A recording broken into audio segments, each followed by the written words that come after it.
Hey, what's going on, everyone? This is Tim Vixay with my crippled friend, and this is episode number 42.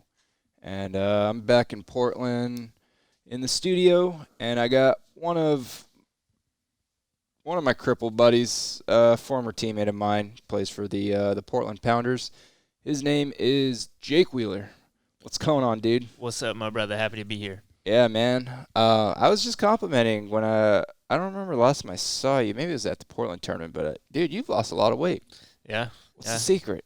Oh man, diet, Yeah. diet, and exercise, obviously, right? But it all starts with that diet. You Yeah. gotta What, keep it dude? under I control. forget where I heard it, but I heard it somewhere, and it was you can't out exercise a bad diet. It's true, And especially for us, right? I mean, yeah, that was, dude, that was my biggest problem for the longest time because I was like, I'm working out, but I'm eating like I used to, yep, like when I was at AB. right. Yeah. So it was like just proteining it up and using the fucking powders and the shakes and shit. And Right. then I was just like, dude, I think I'm gaining weight. Yeah. Like I'm getting stronger, but I'm also fucking bloating up. Yeah. Um, Yeah. Got to be careful with it. what's a typical like meal for you? Like walk me through your kind of day. Oh, so I'm not like a huge breakfast guy. Yeah. I'll do like a protein shake before I go to the gym. Okay. You work out in the mornings? Yeah, like 10. It Okay. just depends. A little bit later if I got to do my, bathroom stuff Right. Yeah.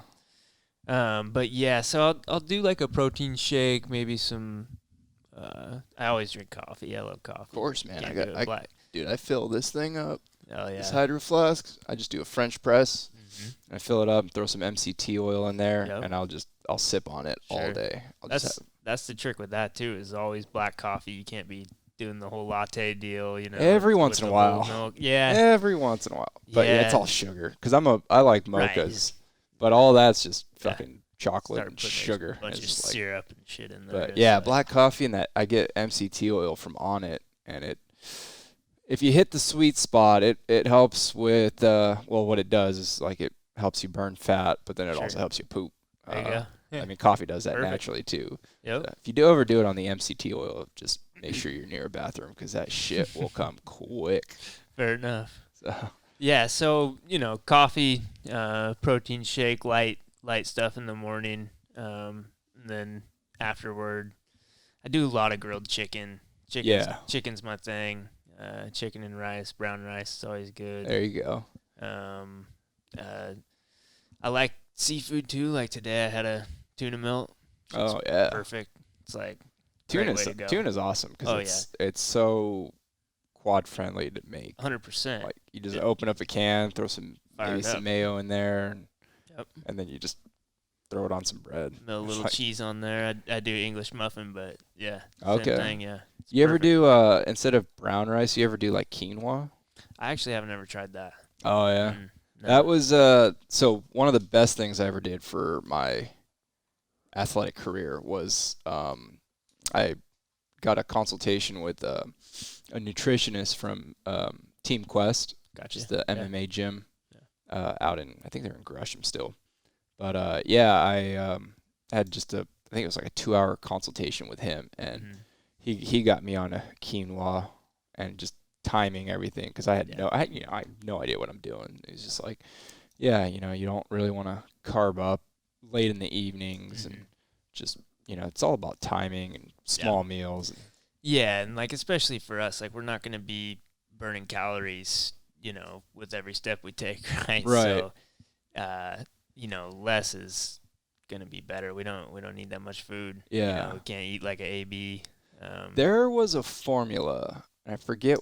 I'll have to look it up, but there was a formula where you could actually calculate like your daily intake because ours isn't 2,000 calories. Right. 'Cause Yeah, it shouldn't be there.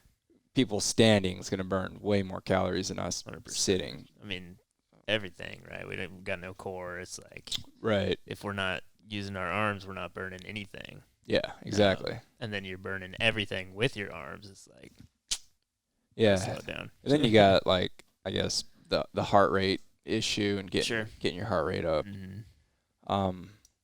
But yeah, dude. Let's see. Let's start this one back. How many years have you been injured now? Oh man, I'm at like 6.5 right now. I got hurt in 2013. Flies by, huh? Yeah, no shit, man. For real. What dude, I'll be honest, I don't even know how you got hurt. But Yeah, let me so guess. yeah, go for it. Go for it. Was it a diving accident? Yep, 100%. Yeah. It's usually diving or driving. Yeah, so I was at a private dock that, I used to wakeboard and do all that every day and during the summer and stuff. And so there's like a boat slip in the dock. Yeah. Where you dry dock your boat. Right. And I just tried to dive into the boat slip and then come out the other side of the dock was my plan. Oh, all right. Yeah, that didn't go great. Had you done that before? No. I would have broke my neck each time. And how old were you at the time? I was 22, and I had my 23rd birthday in rehab.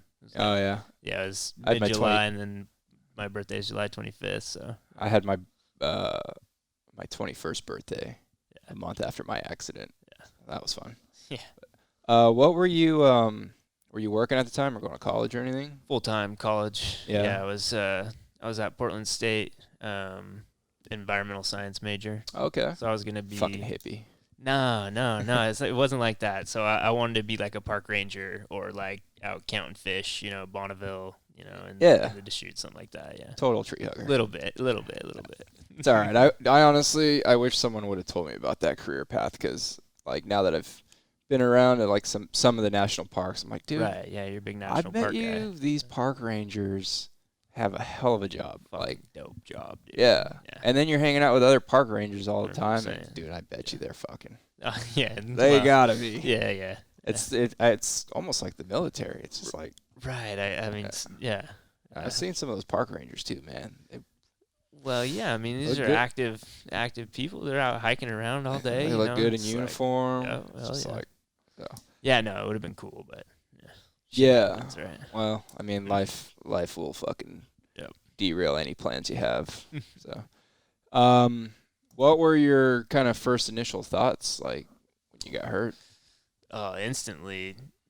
You're hanging on to the hope that it's just a stinger, right? Yeah. I remember, I got life flighted, and I remember just being like, it's just a stinger. It's just so. Yeah. So at the time, really did you have any movement in your arms or anything? My arms, yeah. So I've always had, quite a bit of strength. Yeah. Incomplete on the left side, but anything other than that, no, it's all gone. Oh wow, yeah. So when I got hurt, I pretty much lost everything from the neck down for like almost a day. Yeah, even through rehab, I didn't gain much. Yeah. Function. As far as like, what do you have as far as like sensation or anything? Nothing. Okay. Yeah. Did you kind of have any idea of like what was next or what was going to happen? Because I assume you were like, well, school is going to be on hold. Yeah. So, I was kind of silly in that sense. I tried to go back like really fast. Yeah. And I had to take calculus and failed it, miserably. And it was so hard. But I don't know. I tried to stay positive. That like at first I was constantly thinking of like, oh great, can't do this, going through the list of everything that I couldn't do, right? But that didn't I didn't let that bring me down or whatever. I tried to figure out stuff that I could do. And then, it was the incomplete and I had my hand. I was happy about that. Yeah. So I kind of clinged on to that.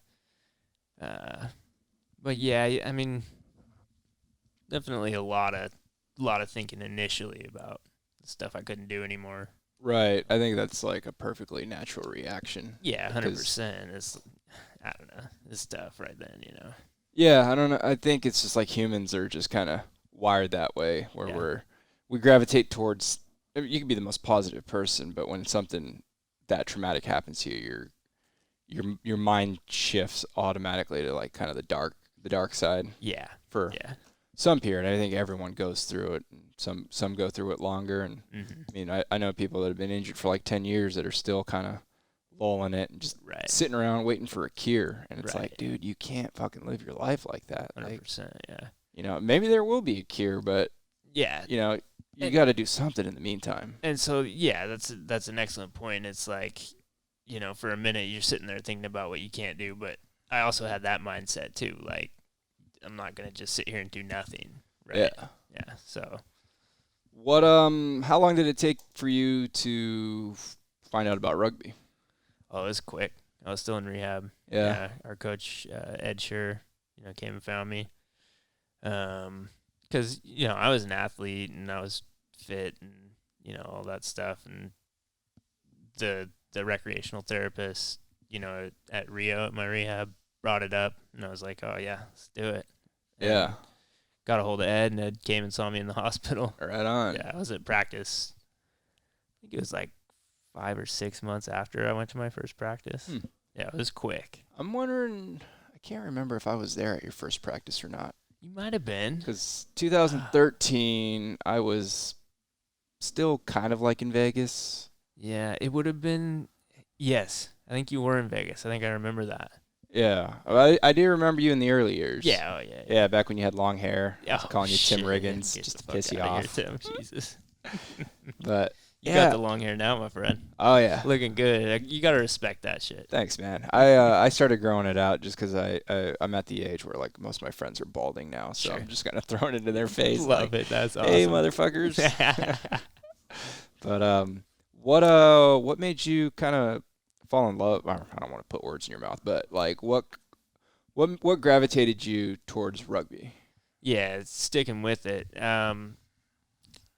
A lot of things. Honestly, the camaraderie is one thing. Yeah, that's huge. Right. So, like my first tournament going away, we were in Tacoma or something, and I stayed with Will Grew. Oh yeah. And fuck, man, I learned so much. You know, just Dude, that guy, one weekend. Yeah. I called it Wheelchair 101. Right. It's like he learned so oozes much. just knowledge. Yeah. Oh, and the best thing about it, man, he's just so like open to sharing it with you. Yeah. You know? Yeah, 100%. Yeah. But yeah, so I mean the camaraderie, I think that, you know, I mean it's that I learned so much, you know, right away that I wanted to learn more. Mm-hmm. And then, you know, the competition and the fitness and health side of it, you know, you can't beat it. I'd be willing to bet if we took a survey of the entire league, I think camaraderie and competition would probably be 1 and 2 interchangeable. It's got to be at least the top 3. Yeah. I don't know. I mean, yeah. I mean, for the guys who don't compare or that don't care as much about the camaraderie, the competition's more important. The guys who don't care as much about the competition, the camaraderie is more important. Yeah. And yeah, I would agree. Yeah, I think initially for me it was the competition was what drove me. Mm-hmm. But now I think I've been playing like 11 years. I've been playing since 2009. Yeah. So yeah, coming up on just past 11 years. And I think now it's more of the camaraderie. Yeah. You know, being able, especially when you go to like different tournaments and you see, you know, the same, not the same faces because you know it's always going to be a different team, but like you kind of build a rapport and you become friends with people from all over the country. Right. Yeah. I mean, I've been like that. This last month I was down in Florida and I was pretty much just couch surfing. Yeah. With you know people that I just met through rugby. I was just like, this is awesome because before my injury I'd never even been to Florida. Right. So it was like it was exciting. I was just like, this is. The travel side of it is crazy too. It's like I've never traveled so much. I mean, dude. Man, I mean, you know more than anybody. You travel more than anybody I know. Probably. Yeah, but dude, like, okay, so I just got those maps, right? And you see all those pins on there? Yep. The furthest that I had been east was Phoenix. Okay. And I'd never been to Idaho, never been to Colorado, Utah. It's pretty much the West Coast and Nevada. Look at all them pins now. Yeah, now it's just wild. Like I just got those last week and I was pinning them. I was just like, holy shit! Like red ones are a place you stayed a while. The red ones are places I've actually lived. Right. Yeah. So. Yeah, they're like little red hearts. It's wild. Yeah. So hoping to put some more pins in it, but No You know, doubt. it's one of those like what's the right word? I don't know. It's like a side effect of rugby was just like being able to travel and then Yeah. like figuring out how to travel too. Yeah, 100%. Yeah. A lot of my first flight coming back because I got hurt in San Diego, so flying back, I think the VA actually hired someone to like get on the flight with me. Yeah. And then get me to the, what is it, the Med Transpo. Sure. But then I don't think I took another flight until I got with the Pounders. Yeah.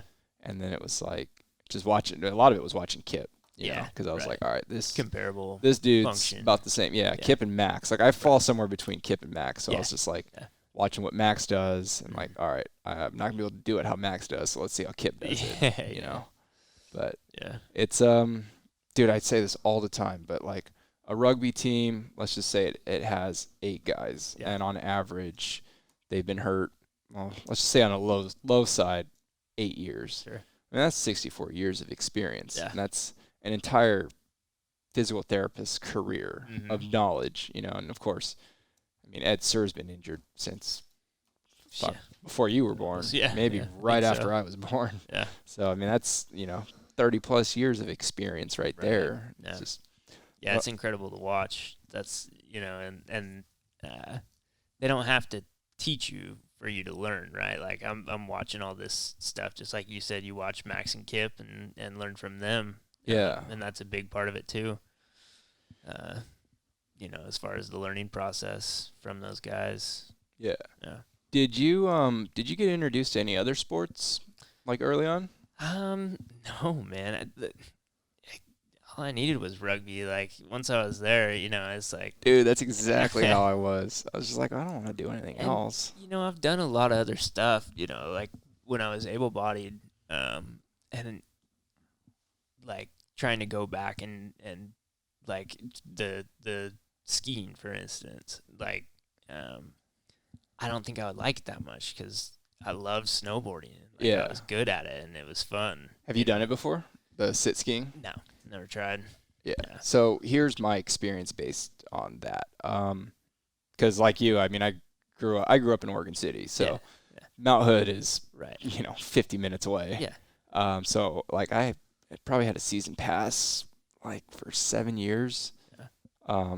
So yeah, I was like going up every weekend snowboarding. It was just Timberline in the daylight and skee ball at nighttime. Yeah, dude, and I would even cut class sometimes. Just 100%, if it was a nice, I'd look at the weather report and be like, oh, dude, we're getting fresh powder. Like, who wants to cut after first period? Yeah, there was like 5 of us, and we'd been playing basketball together for 12 years or something through Gladstone schools, and we all quit our senior year, and we just went and snowboarded every fucking day. The whole team just said, awesome. Screw it. Oh yeah, I mean not the whole team, but more. I mean, secretly the whole team. A lot of the really good players and right. Yeah. So I had the opportunity to go skiing in Aspen, like sit skiing. And in 2000, I think it was 2011, I went.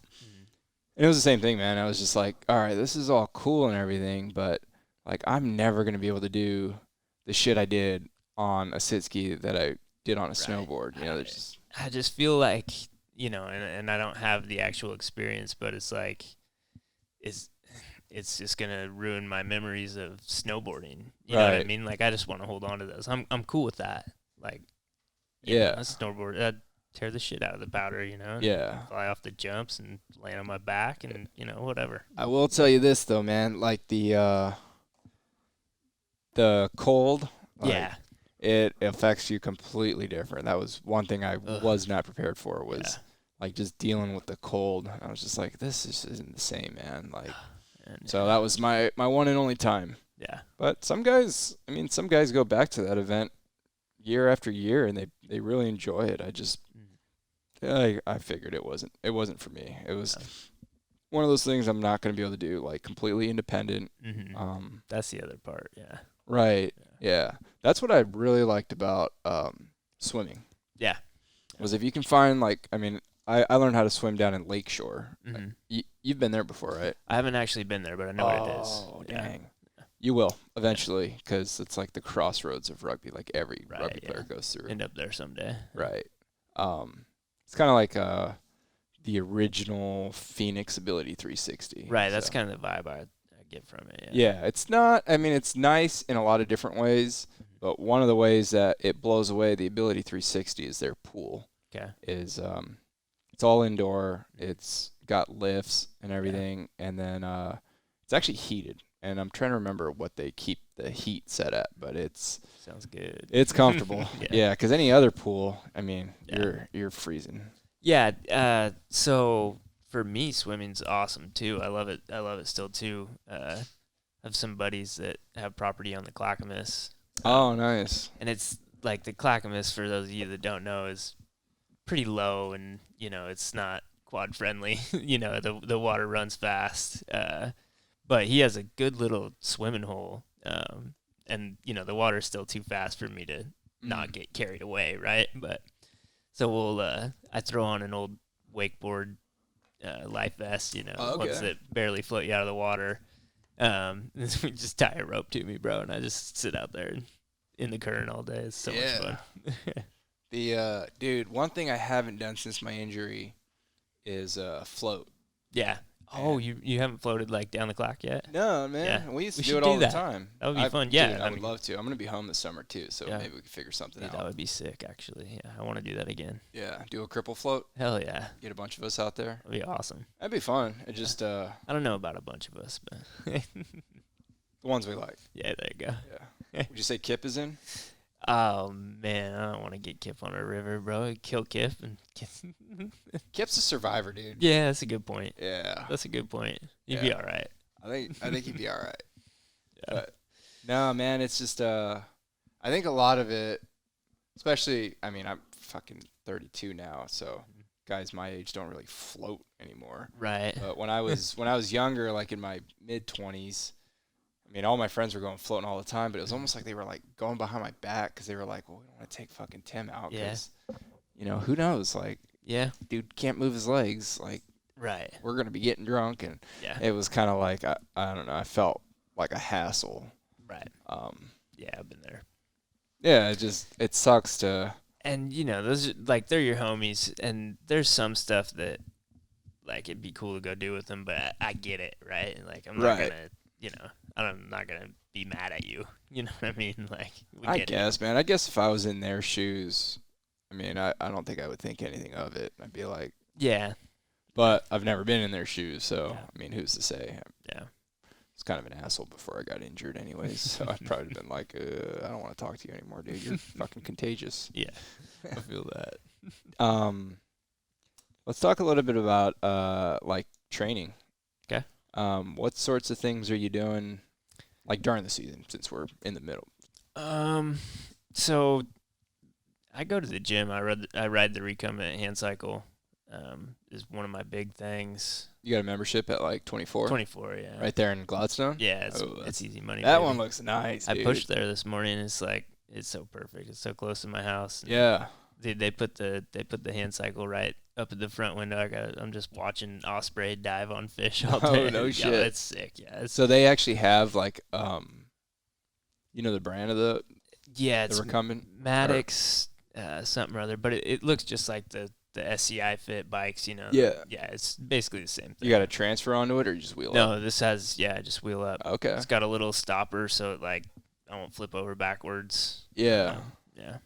Yeah, it's beautiful. And then, like as far as like weightlifting, I do a lot of cable stuff. Yeah, you just get that resistance. You don't have to actually hold the thing. Mm-hmm. Just like inverted stuff. I put the weight above my head and pull it down. Yeah. You got enough. You got enough like hand function to grab. Yeah. Yeah. I mean, if you don't, there's ways to. Yeah, there's all kinds of assisted devices, but to not use. I don't use anything. Yeah. How many days a week would you say you're at the gym? 2 or 3, sometimes 4. Just depends, like how often we're practicing. Honestly. Yeah, for sure. Because practices were they still twice a week? Yeah, we do Tuesdays and Saturdays. Okay, Saturdays now. Mm-hmm. Yeah, we switch to Saturday. Right on. So what are we talking, like 3 hours? Yeah, something along About? those lines. Yeah. Usually right there. That's dude, that's I think with my club team, like the militia, I think our biggest problem is we're from all over the country, so we don't get together on a weekly like that. Yeah. I mean, even if we just got together Sense. like once a week, but it's like when we do get together, we're like scrambling to, try to speak the same language and get on the same Sure. page where Yeah. I mean, a lot of times we just show up to a tournament and that's like our practice. Like, Yeah. okay, first game, like that's our warm up. Mm-hmm. It's come to bite us in the ass a couple times. Yeah, it's so important to have that familiarity with your teammates, right? Like, Yeah. knowing how far somebody can throw the ball, knowing where to throw the ball to somebody, Or when, right? like if they're ready for it. Yeah. Yeah, that's an important part. Yeah. You see that in so we were in Phoenix 2 weekends ago or whatever. And they had 2 Canadian teams out there. They had the Ontario and then the actual Canadian team. Yeah. So the Ontario team, I just call them like the Canadian Legends squad. It's like, it's like their legend cards in Madden. It's like you're playing against Randy Moss, it's Yeah. like Whitehead, right? It's like, ugh. But so that, camaraderie that they have between each other, they're unstoppable, dude. The way it's crazy to watch them play. It's just like so perfect. Yeah, a lot of those guys have been playing with each other for Exactly. 15 plus years. Yeah. It's incredible. Yeah, Especially, they got Wilsey out there in a low point chair running around, like a madman. dude, I still say, like, if he's up for it, like, any team that needs a 1-5 needs to nab him because, 100%. like, he not only brings, like, a level of knowledge to the game, but the dude just knows. He knows how to use his roster. Mm-hmm. You know how like there's some teams where they're gonna outfunction you and they're gonna Right, and yeah. But like Wilsey, I've seen Wilsey, show up to tournaments with teams that might not necessarily have the best players or the best athletes, but they always have the best game plan. Yeah. And it's always within their capabilities. Sure. Yeah, man. And that team, and they won that Phoenix tournament. There's good teams there, right? You got Phoenix and Texas and U of A and all this stuff, and they dominated. Honestly, it was incredible to watch, and they didn't have like these freaky function guys. Like they had Whitehead, right? But yeah, he's still an SCI. Yeah. Yeah.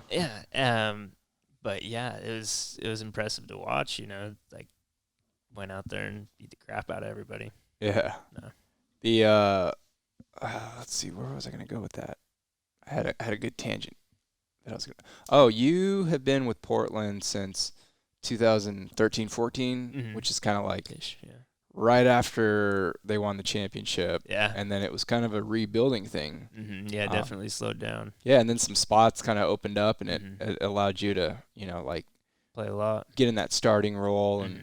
And how was dealing with that? Like, did you feel any pressure or anything? Yeah. So right away, I think Will still played my first year. Mm-hmm. So that was nice to be able to play and watch him, and I was terrible. I couldn't even move, right? We all were. Yeah. And then, as it progressed, we brought in Roscoe from Columbia, and I ran with him in high-low. That was the one year that I came back. Oh, yes. Yeah, right, I just came back from Alabama. Right, yeah. It was actually my idea to bring Roscoe on, but I don't want to take any credit for that. Dude, good call.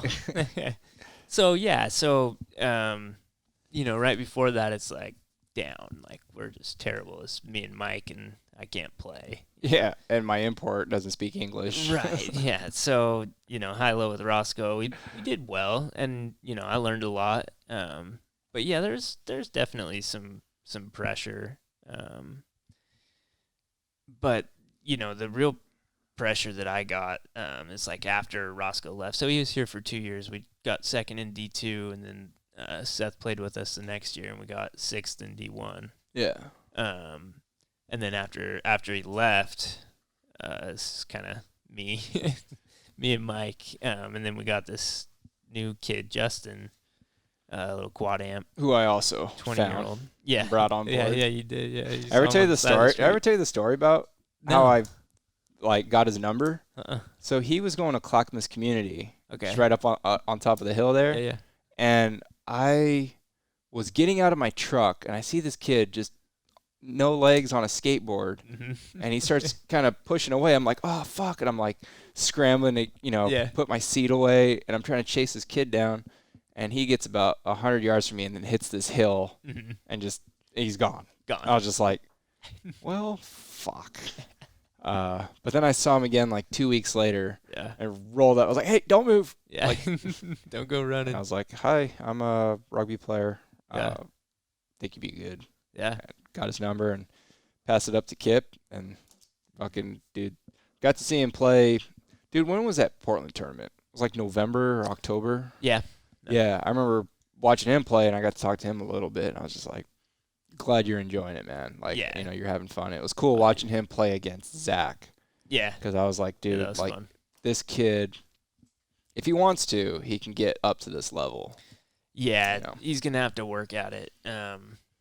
They just classed him as a 3.5, which I don't think he is a 3.5. He's right there, but he's got a lot of work to do. Yeah, I don't Yeah, even definitely. freaking know anymore when it comes to Classification, 3.5s and 3s and 2.5s, because it's like Yeah, it's all over the board. It's tough. It really screwed our lineups up this year, but we'll get it figured out. I think classification, for as long as the sport's going to be around, is always going to be. There's no perfect system. Yeah.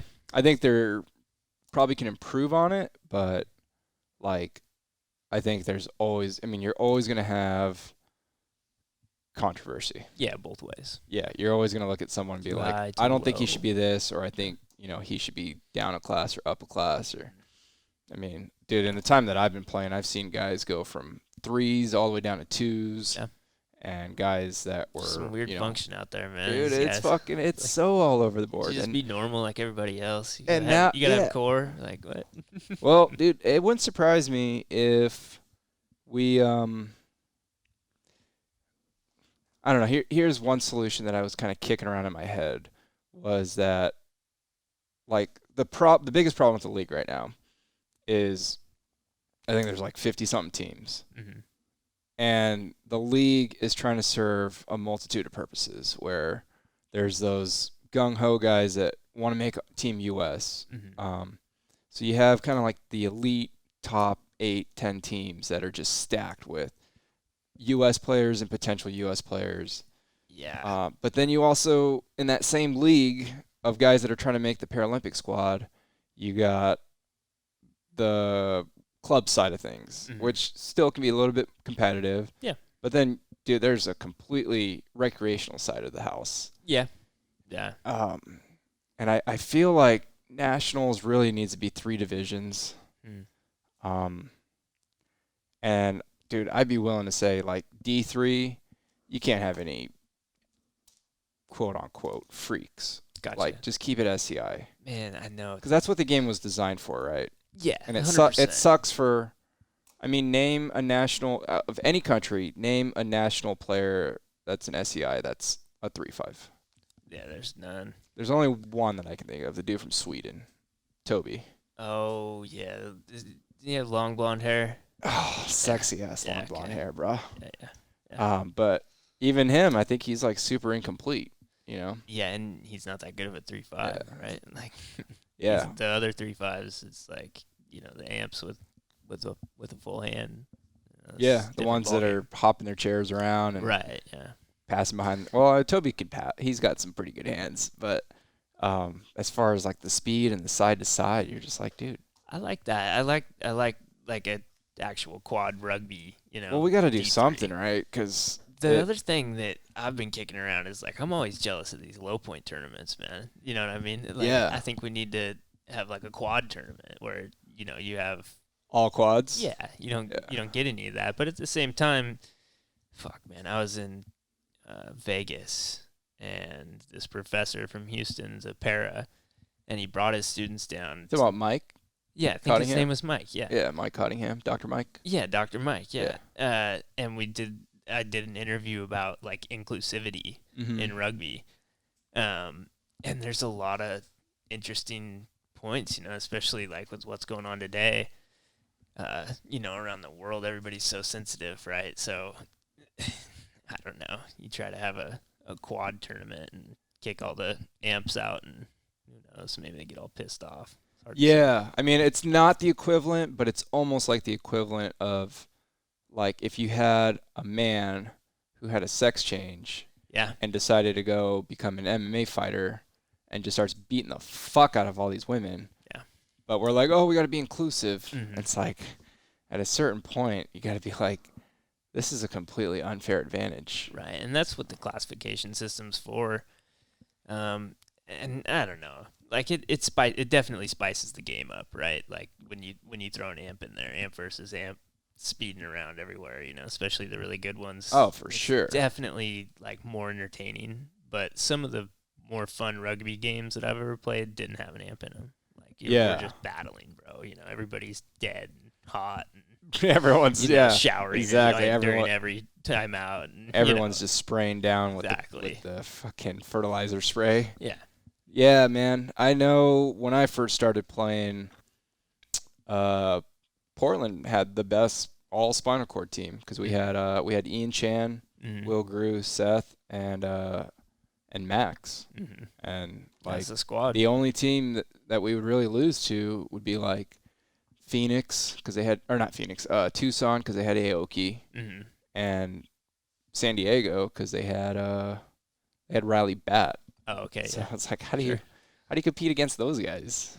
Even, I mean, Chan was like still an SEI, but I guess you would almost kind of consider him. You gotta just throw Seth and Will both in low point chairs. That's how you compete. Well, that's how we finally ended up winning a championship. Was we threw Will in a low point chair and kind of changed the game and 100% changed the game. Made SEI deuces kind of relevant again. Yeah.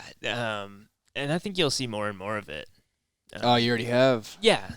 Dude, we got a 2-5 who's in a low point chair. Oh, nice. Yeah, he's love to see it. I mean, he's not like a U-2-5 or anything. He's pretty.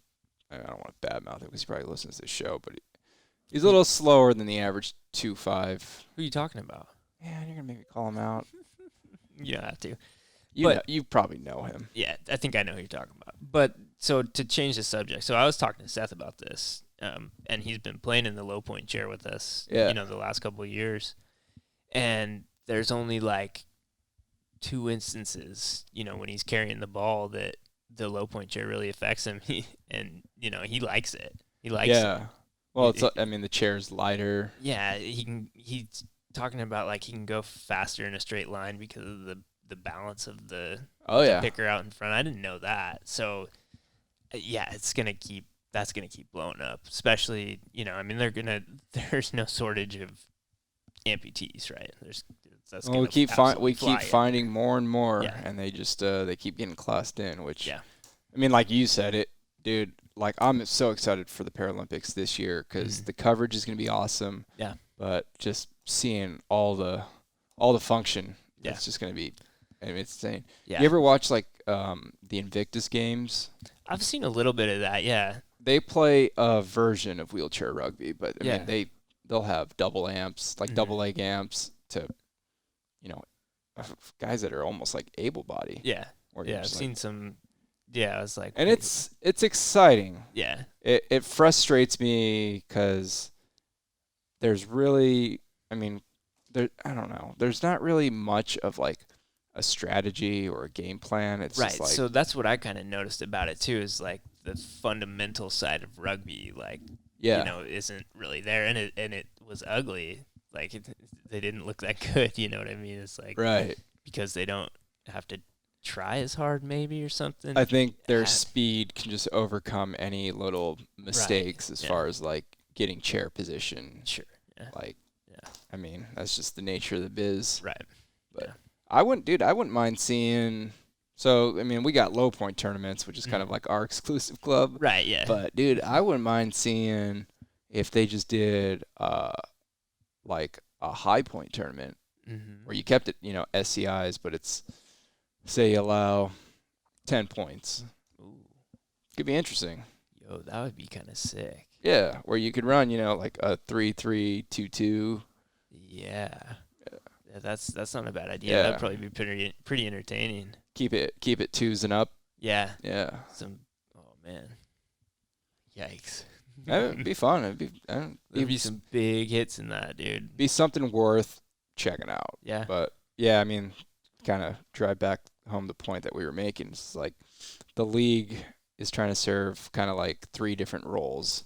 Yeah. Where it's like the pipeline of U.S., the club side of things, where it's still kind of competitive, and then you just got your beer league, where it's just guys that want to practice once a week, get out of the house, and go to a tournament every now and then. Yeah.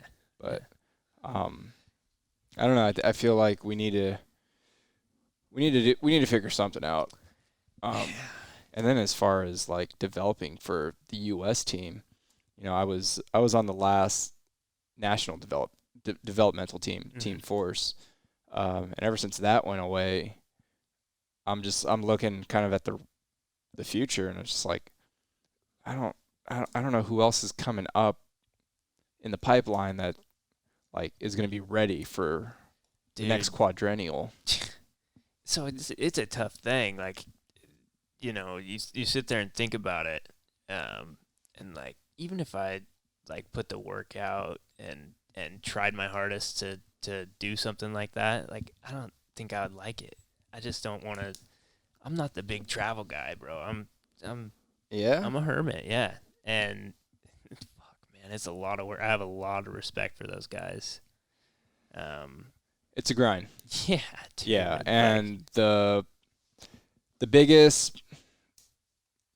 I mean, I was on the team in 2017, and I'd say the most rewarding thing for me was just hitting that pinnacle of sport where I was like, I'm with the best of my country. Right. And at the time we were 3rd in the world. Yeah. And then we went over to Japan and we won that tournament. I mean, some will say it was like an off season, but there's really no such thing for me. Yeah. So it was like, well, we made it. And then I got screwed over by classification, but that's another story. But as far as like, dude, going to camps and spending like those 15-day resident camp, like a lot of people like don't realize like you're gonna work so hard to make the team, but once you make the team, it's like leveling up. Yeah. Like now, whatever you think you were doing to get on the team, now you're competing against the top 16 in the country to make that top 12 to travel. Right. Then it's like you make the top 12. Now you want to get in the game. Yeah. You want to be a starter. Right. And it's like it's a grind, and like I think a lot of people are real short-sighted, especially like the new injuries. When you 100%. when you ask them, they're like, "Oh, I want to make Team US," and you're like, "Okay, you say that." Like, exactly. are you gonna be willing to do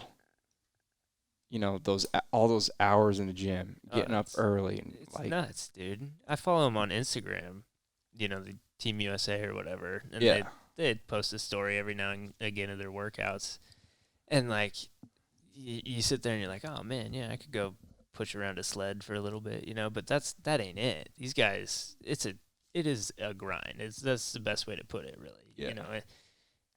I don't think I could do it. Yeah, I mean it's good to like be realistic too. Yeah. Because I've seen some guys where all they're doing is just chasing after that goal, and it's like they're so one track, like just so focused on this one thing, where you're neglecting everything else. And I always tell people this all the time, man. Like you got to be just more than a rugby player. Yeah. Because at the end of the day, you're not gonna make any money fucking playing rugby. Yeah. At the end of the day, it is wheelchair rugby. Yeah. Right, yeah. Even if you make the Paralympic squad, like that bonus, you're working for pennies. Yeah. Once you add up the hours, it's a prideful thing, man. Like I said, I have a lot of respect for those guys. And that, dude, not like taking anything away from like my experience. It was it was definitely a really good experience for me, Yeah. especially like we got to go to the Olympic Training Center Mm. in Colorado In Springs. Colorado. So it was like just being there. Yeah. And like, I mean, where our courts were, it was right below the old boxing gym. Yeah. And I was like, dude, there were guys here that were just absolute legends. Like, Yeah. you know, guys like Muhammad Ali stepped on these Right. mats. So it was, Yeah, that, you know, God, that would be cool. Right. Yeah. And the other thing is like representing your country. It's like, yeah, for sure. I have a lot of pride for the United States of America, you know, and that's just one way that you could, you know, Yeah. represent your country. And that would be a big deal for me, you know, is you're sitting courtside and get to hear your national anthem in Rio or Japan or whatever. Right. You know? It is really a good feeling. Yeah. Yeah. So speaking of like the future and stuff, like what would you say your future goals are for like, well, let's start, let's keep it on rugby. Like what are your future goals with rugby? Oh man. I don't know. I always want to be competitive. Mm-hmm. Like it'd be cool to grind and, you know, try to get, you know, bring in some import and go play D1 and compete for that. Yeah. Which, you know, in the next few years, I really think we could do, depending on how this whole classification thing works out with Justin. Yeah. But, you know, it's always possible, right? Like, we went with Seth and Roscoe, and I think it was 2017 or 16, and took 6. You know, I mean, we weren't competing with the top 5 teams at all, right? They were kicking our ass, but I think it's possible. I think it'd be really cool to win a national championship one day. Yeah. So that's always a goal, but again, you know, I'm a realist, and I know that shit is not going to be easy. You got to have the right line. You got to be playing against the right lines. Yeah. Yeah. So that I'd just be happy to stick with it, man. And man, I've turned into like more of a coach. Like I love developing new young players. Yeah. You know. That's pretty much kind of the role that I've been taking on, because like, I mean, like I was saying earlier, like I don't believe in just becoming a rugby player. Like you need balance in your life. So I'm starting to kind of figure out other sports and other challenges. Like I don't want to go compete at the Paralympics in another sport, but just finding like self challenges and stuff. Like I'm about to send out an order form for a hand cycle. Signed up for the Seattle to Portland bike ride. Ooh, that's a long way. Yeah, it's something like 206 miles over 2 days. But where they go down I-5? Yeah. Okay. Yeah. I remember enough. seeing it as a kid. All these bicyclists, you know, riding on I-5, and I just asked my mom, like, "What is that?" And she's like, "Oh, it's the Seattle to Portland." I was like, "I'm gonna do that one day." Yeah. I think I was probably like 10 years old. And I was like, "I'm gonna do that one day." And never got around to it as an AB, but now it's like, well, you might as well do it and inspire someone.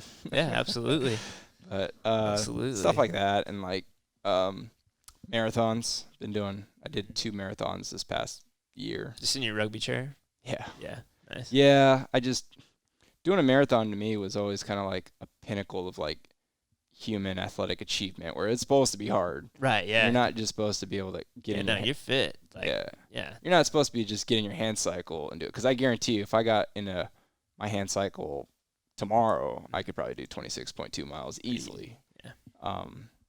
And I used to knock on dudes that would do it and like brag about it, and I still give them shit, but it's at least they're getting out of their house and doing something. You know, 26.2 miles on a bike is still better than 0.0 miles on a couch. Yeah, in your recliner. Yeah, 100%. Right. But are you interested in doing anything as far as that, or? You know, yeah. I don't know. It's tough here. Like I'm not gonna go ride a hand cycle in the rain. I just don't have the motivation for that. Right? Yeah. I just go to the gym. You know? Right. Especially if your gym has, you know, an accessible stationary bike. Basically the equivalent, right? But you're dry and warm. Yeah. But yeah, no, I wouldn't be opposed to something like that. What what I really think would be cool, like I've seen you scuba dive. Oh yeah. I think that would be fucking awesome. Yeah, man. I love water. Like Obviously, we both love always. water. We got hurt in water. Yeah, we live here, you know. It's like there's Right. water everywhere. You can't miss it.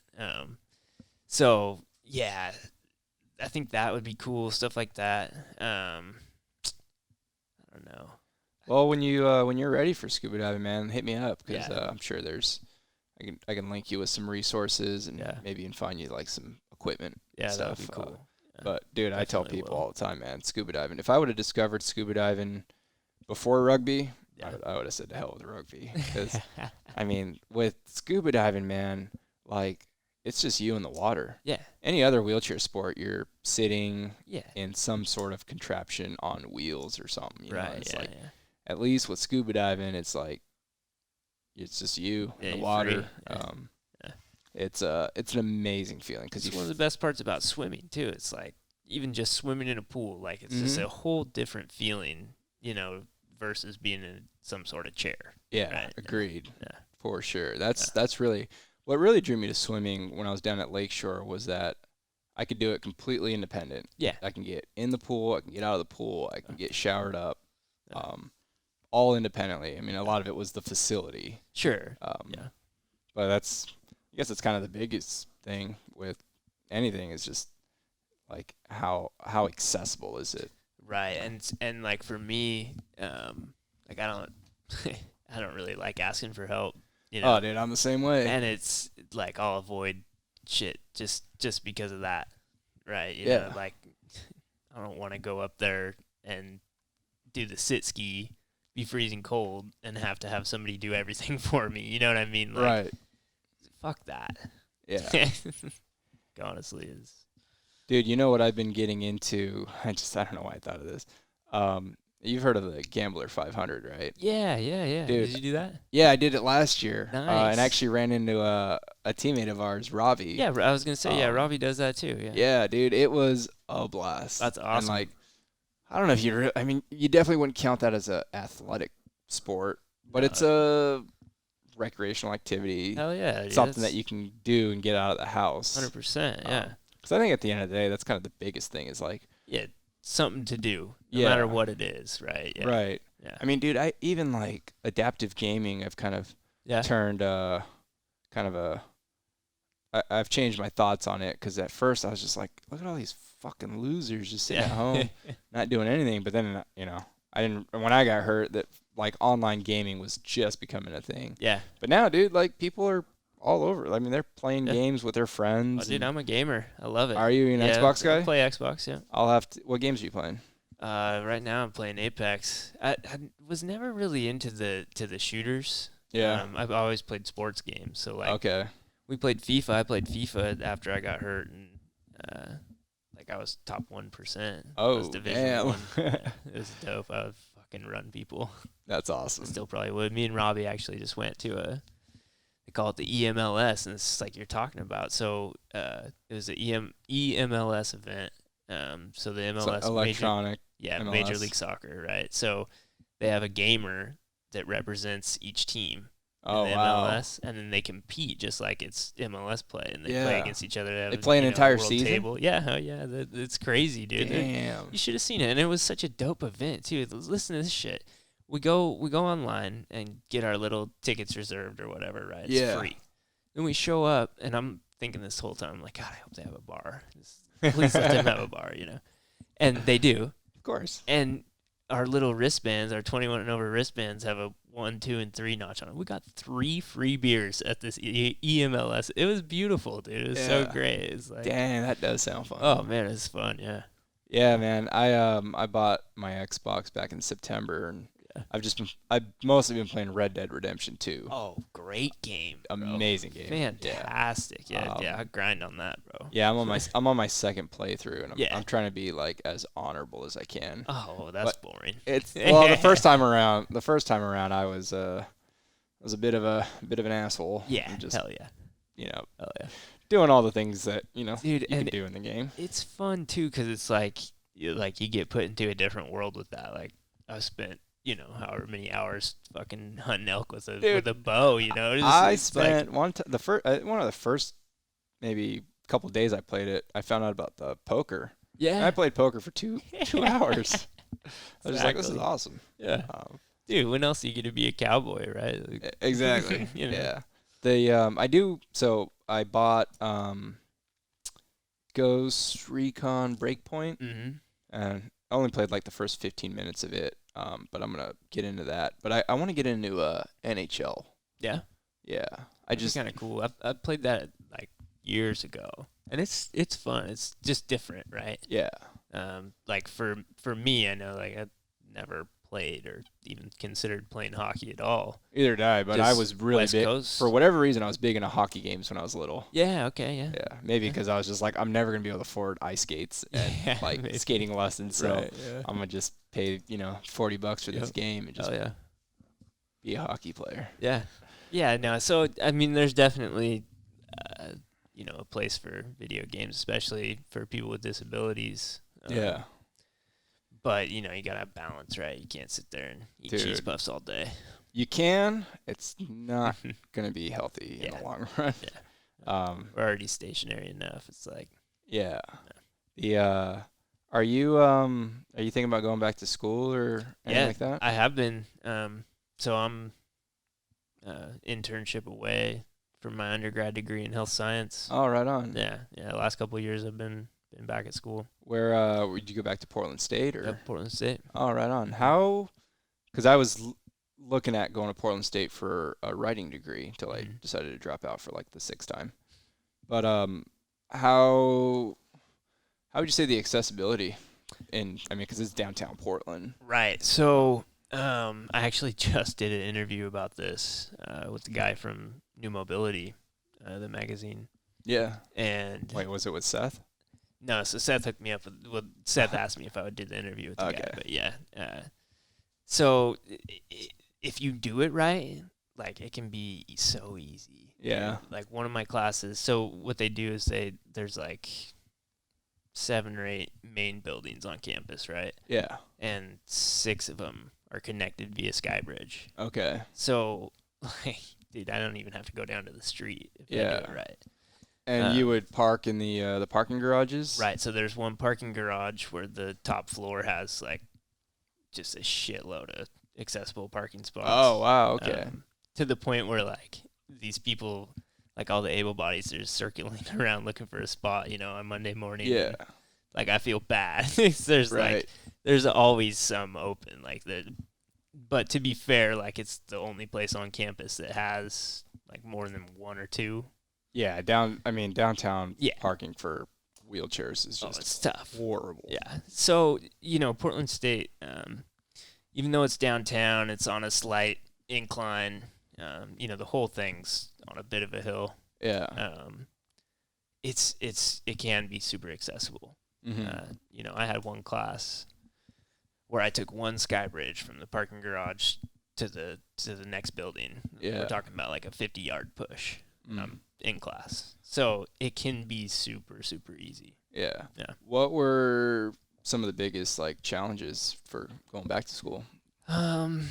So luckily for me, I have a car and that kind of stuff is easy. If you didn't have access to a vehicle, it would be tough.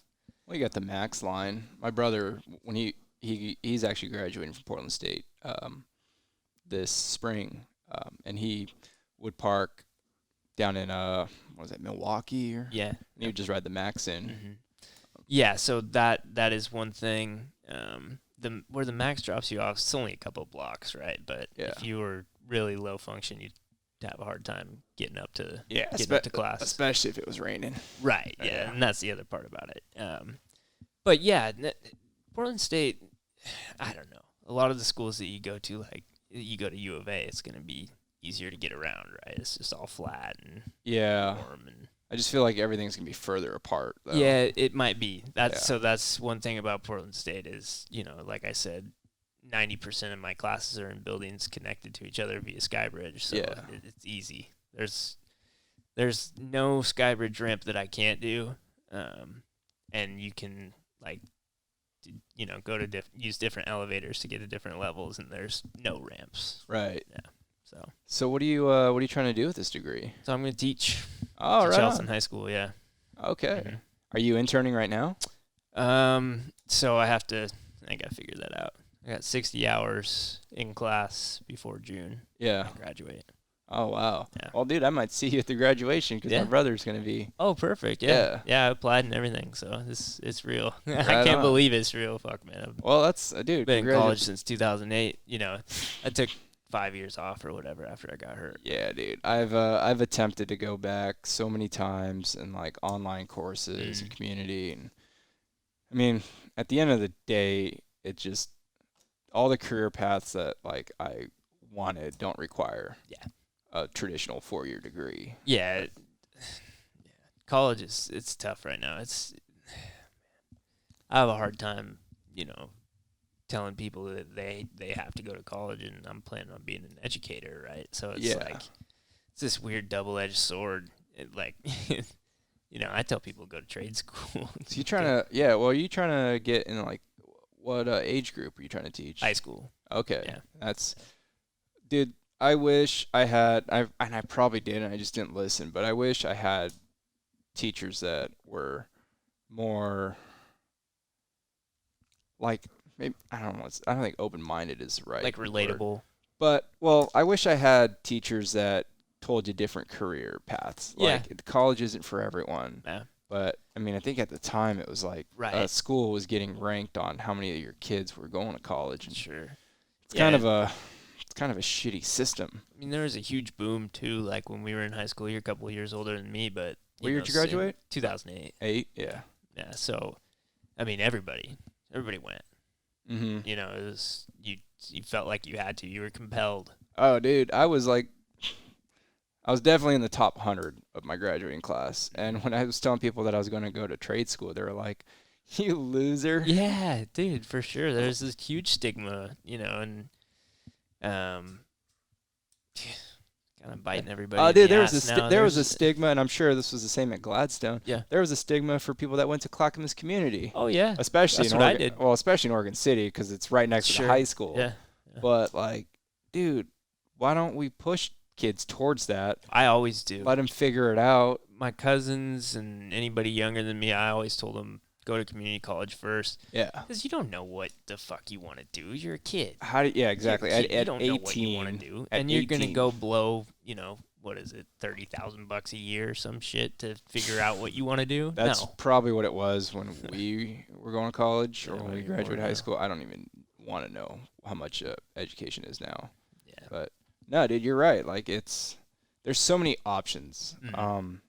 I mean, I always kind of had the military route in the back of my head, and in hindsight, I wish I would have just gone right out of high school. Yeah.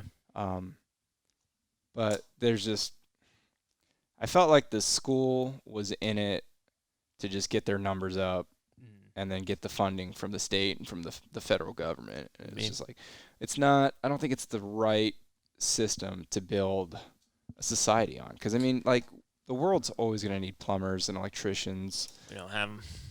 Right. My dad's a bricklayer, and I worked with him my whole life. Yeah. Packing hod and, mixing mortar and all this shit. And, dude, if I didn't get hurt and I could lay brick for a living, I would be fucking stacked. Yeah. These guys, there's not any bricklayers. There's no masons. Yeah. And those are the jobs that aren't going to get replaced by it's not going to happen. The robots. That and like kids nowadays, right? They're too lazy. Like it's hard work.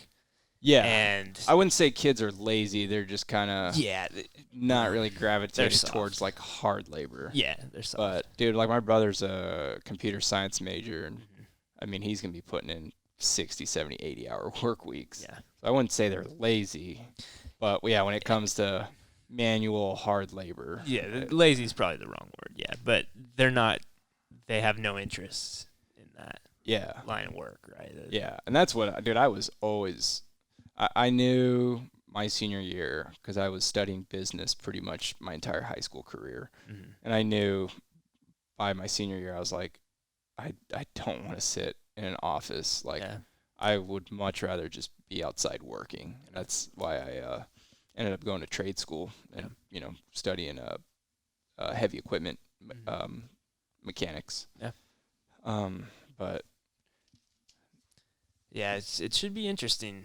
I know. So like my buddy that I grew up with, one of my best friends, he started laying brick, and he worked with us for a long time, and he has his own business now, and it's just flourishing, man. It's like, yeah.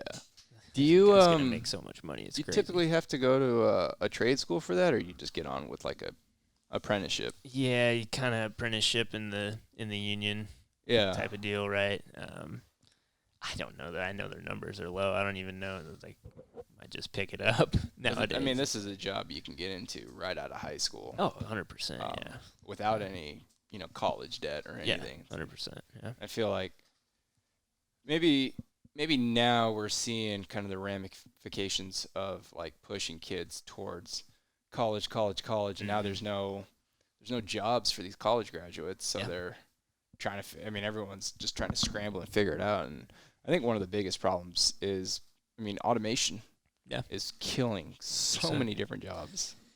Yeah, that's another double-edged sword. It's like, I don't know, technology's fucking amazing. Like some of the stuff they're coming out with, and it's safer. I don't know, but we're gonna find out. Well, we'll see how it goes. You imagine at some point in the future we're gonna have, and we already do, but it's gonna be widely used, like self-driving trucks. Yeah. And I don't know what that's gonna mean for all the truck drivers and stuff, but no. In theory, it's gonna be safer on the roads, especially when we get on board and we all have self-driving cars. Right. Which, there's nothing more than I love just freaking driving. Yeah. But if I know there's, a 99.99999% chance when I get on the road, I'm not going to get in a car accident. Yeah. Like, that's kind of the world I want to live in. 100%. And it's happening. Dude, the Teslas, I rode in my buddy's Tesla. It's amazing. Oh, dude, I've never been in one. Oh, you got to see this shit, dude. You'll be absolutely mind-blown. Model 3? Or? Yeah. Dude, they're crazy. What? I know you're a truck guy. Yeah. What are your thoughts on the Cybertruck? Oh, dude.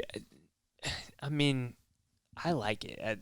So do I. I like it, and just because it's different and it's sick. It's the price so point? Fast. Yeah, they made it so you could actually pay for it. And, well, dude, trucks nowadays are just. It's insane. Yeah, like nobody makes a working man's truck anymore, unless you want to get into like a fleet vehicle. Right, and like you look at like platinum F-350s. Dude, 85, the King 90. Oh, dude. Right. So Oscar Mike got one donated from Ford. Oh, nice. And it's a F-250. Yeah. I think it's like a $90,000 truck. Yeah. But it's got cameras all around it. It's got something like, I don't know, it's 9 or 10 cameras. You hit a button, you can see a 360 view of everything around you. Parks itself, parallel parks, freaking. That's awesome. It does everything, man. Yeah, they're crazy, but they're crazy expensive. Yeah. It's like that's a lot of money for a truck. I was into the Tesla trucks, man. If they could, I think if they could figure out solar panel technology where you can recharge it like as you go reasonably. Either as you go or if you just pull over for 2-3 hours, dude, that thing would be such an awesome like overland, like off-road camping kind of vehicle. No kidding. Yeah, because you would never have think about it like that. Yeah, you don't have to carry around any jerry cans of fuel. Right. Like, as long as there's sun, you can get charged up. Yeah. Huh. So. Yeah, that would be cool. Yeah. Yeah, I do like them though. I know. I want to see one in person. So part bad. of it is it's just different, right? Like we've had this model of a truck for so many years. Yeah. It's just a different vibe, but gives you the same end result. You can tow your trailer and your boat. And, yeah. It's I think it has some sort of bed. I can't remember. Yeah. Exactly no, it's got a bed, like, and then it's like I don't know. You can do different covers and stuff for it. Yeah. I don't know, man. I'm excited about it. Like I was just like, Absolutely. someone's doing something different. Because Wait the new trucks, man. I don't think I would buy a new Wait truck. till you ride in one of these electric cars, bro. It'll blow you. It's a roller coaster. Like I got queasy the first few pulls my buddy did. Like it was scary. That's what everyone tells me, man. I gotta find better friends.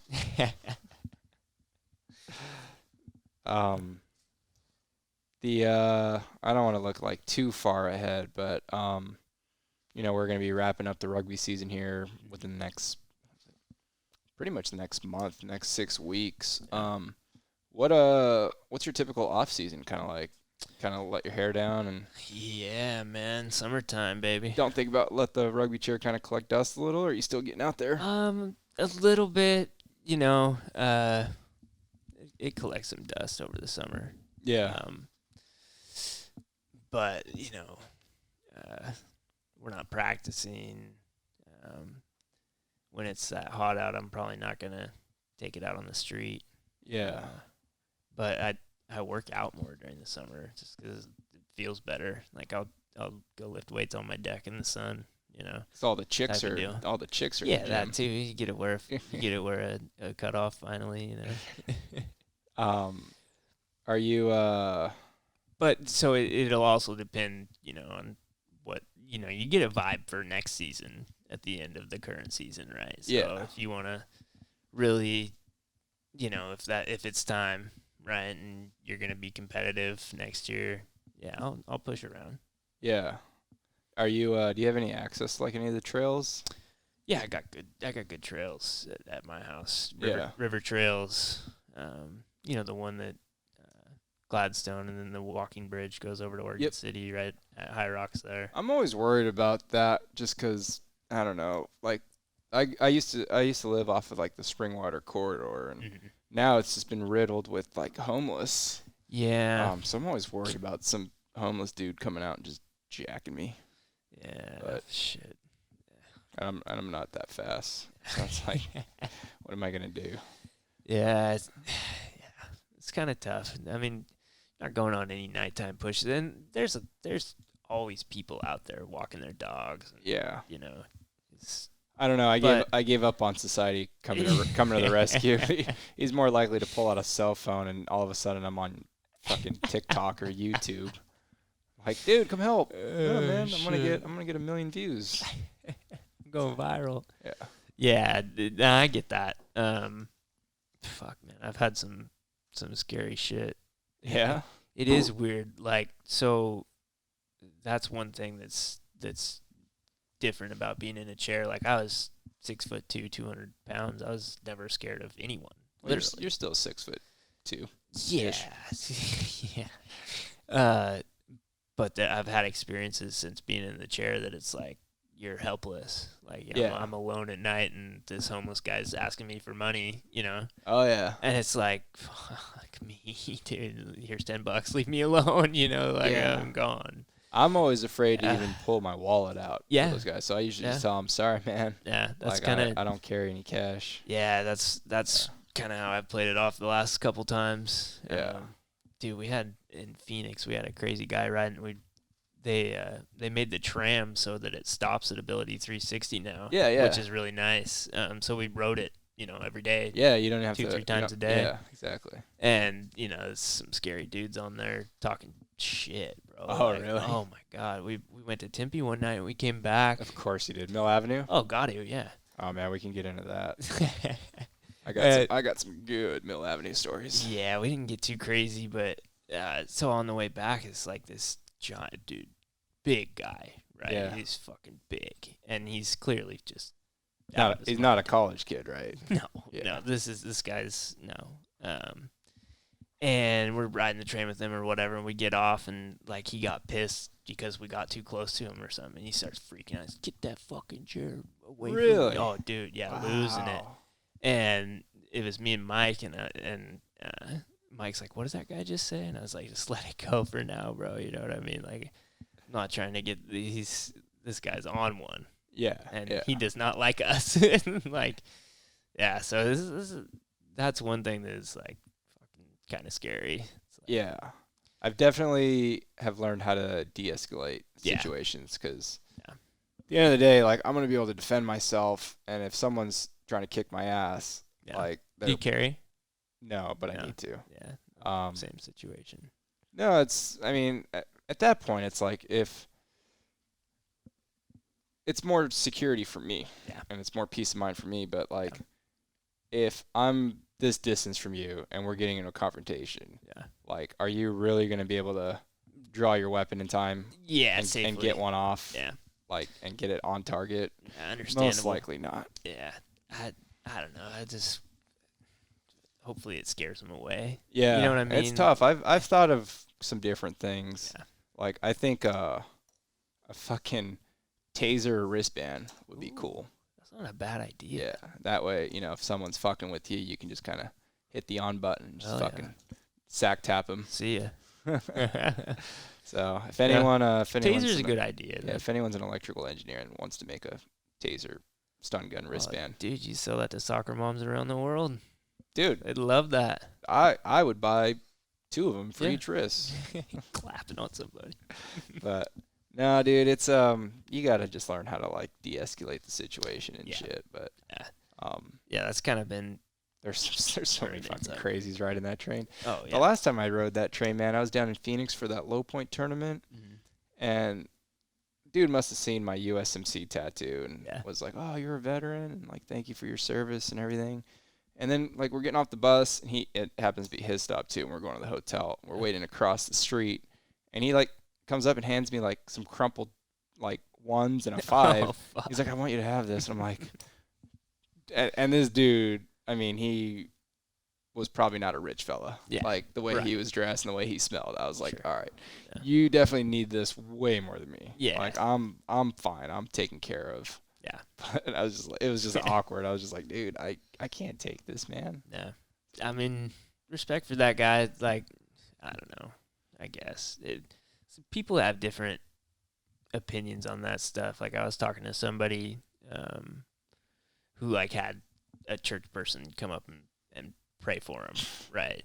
Like, it's an awkward thing, and the way he put it to me is they think something's wrong with you, and that's why they want to pray for you. And I hadn't really thought about it like that. I'm just thinking these are nice people and godly people that, blah, blah, blah. But then I started thinking about it, like, fuck, you're right, man. Yeah. They do. Well, dude, that same thing happened to me that same night. We went down to Mill Ave, and I'm 0 for 2 on Mill Avenue. Yeah, like, I just need to stop going there. But yeah, I was hanging out with the Seattle guys, and some of the other guys, and somehow left the hotel completely blacked out. Oh shit! I remember going in the elevator and going downstairs, and then running into Low Point tournament. See, that's what I'm saying, bro. Yeah. I'm well, trying to get in on that. Low pointers get down. Yeah. And I just remember running into Chris Cook at the bar, and then it was lights out. I mean, it was like The Hangover, where I woke up the next morning in bed, and I was just like, whoa, I gotta go fill these gaps. And it was just people telling me stories of what had happened. But apparently, I was on Mill Ave and had fallen backwards. Oh shit! And I've heard some conflicting stories, but the one I'm going to go with is a church group picked me up, put me back in the chair, and then started praying over me. And all the other guys, before they realized that I had fallen, came back, and I was just getting prayed over. Oh my god! And then they ended up sending me back home with great. With one of the other dudes. But fuck, it's crazy because with alcohol, man. There's some nights where I will sit there and I'll have 8 to 12 whiskey on the rocks. Jesus. And I'll be fine. Right? And then there's some nights where I'll have like 4. Yeah. And just be completely trashed. Yeah. So it's like it's all over the place. And I've just learned to just avoid it. And kind of stick to the old ganja. Hell yeah. I respect that. That's what I love about living in Oregon, man. It's weird when you travel to like states where it's still prohibition. Mm-hmm. It's so weird. It's like, wait, this is illegal here? Yeah, it's funny because like I smoke every day too, and it's like when you go to a tournament, like I have homies, I know who else smokes, like, Yeah, let me see that pin. There may or may not be kind of an underground, Yeah. but I mean, It's you got to do what you got to do. Yeah, so like for me, I don't have a single prescription. I don't take anything. Yeah. Like luckily my spasms aren't too bad, but I smoke a joint a day, and my worries like I'm not in pain. I'd never spasm. Is that what you normally use it for? Is like pain management or? Yeah, that and spasticity. Like Mhm. when I go to a rugby tournament or take a few days off or whatever. It's like I won't sleep as well. I'll just be spasming in bed. Yeah, I that's have to where pee it's helped. twice as much. That's where it's helped me the most. Is just winding down after the day and like 100%. just kind of help my mind just relax enough to go to bed, because sometimes I'll just be laying in bed thinking about all the shit that I like need to do tomorrow, or the things that I was supposed to do today, or just you gotta. I don't know. You can't overindulge, right? That's another one of those things where you can end up on the couch all day. oh, for sure. But you just have to be, cognizant of that and be responsible like just with it. Yeah, and I feel like I'll speak for myself. Like I'm at the age where like I can do it responsibly, where at 18, I feel like I would have probably abused the shit out of it. And it was, I mean, dude, you know how this area is. Everyone smoked weed. Yeah. I mean, I was introduced to it. I was probably like 13 when I was first introduced to it, and I never really got into it. And it wasn't until I started hanging around more and more rugby guys and finding out like, oh, dude, I'm totally fucking up. 'Cause, dude, I used to pound NyQuil to go to bed. Yeah. And, all sorts of different bladder medication and all this. And I was just like, oh, like this takes care of all of that. Everything. Without any of the it's honestly hardcore insane. like side effects. Right. So when I first got hurt, they put me on the God, I can't remember what it's called, but it makes you not pee as much. Oxybutin. Yeah, butin. Yeah. And the side effect is fucking dry mouth. Dementia. Dude, you have a pill, right? And I'm supposed to take that makes me not pee, but I'm dying of thirst the entire time. Like, and then I was like, I'm done. And, I've never been a huge fan of Big Pharma. I'm kind of a conspiracy guy like that. Oh, for sure, dude. I stopped taking Oxybutin maybe 6 months ago. Yeah. I just it was kind of the last of the Mohicans, like the last big medication that I just wanted to wean off of, because stopped taking. I don't remember the last time I took a pain pill. Yeah. And then the Oxybutin. I was just like, all right, we got to figure something out. And yeah. It was mostly just training your body. I think a lot of it was 100%. watching your alcohol intake. Caffeine still jacks me up a little bit, but yeah. I mean, like if I drink coffee, I have to pee, twice as much. But you just have to be aware of that. You know that going in. So it's like when I go to a rugby tournament, I can't drink coffee. It sucks, but I just can't do it. I'll just piss my pants. Same with like Red Bull. Yeah. You always see guys like just pounding Red Bull. I'm like, dude. Yeah, I don't know. I hope you have a leg bag on, because if that was me, fucking game over. Shorts would be completely soaked by the end of the first quarter. No doubt. Yeah. Yeah. So, anything to avoid prescription. I hate that. Can't do it. Are you so you're not taking anything now at all? Mm-mm. Right on. Yeah. You ever do like Botox or any of that? Nope. No, I don't. Man, Botox. I thought about it. Luckily for me, like I'm manageable. I can feel it coming on. I can hold it for quite a while. What kind of volumes are you getting? Depends. Like if I'm in my chair all day, I don't have to pee very much. The second I lay down, just like anybody else. Yeah.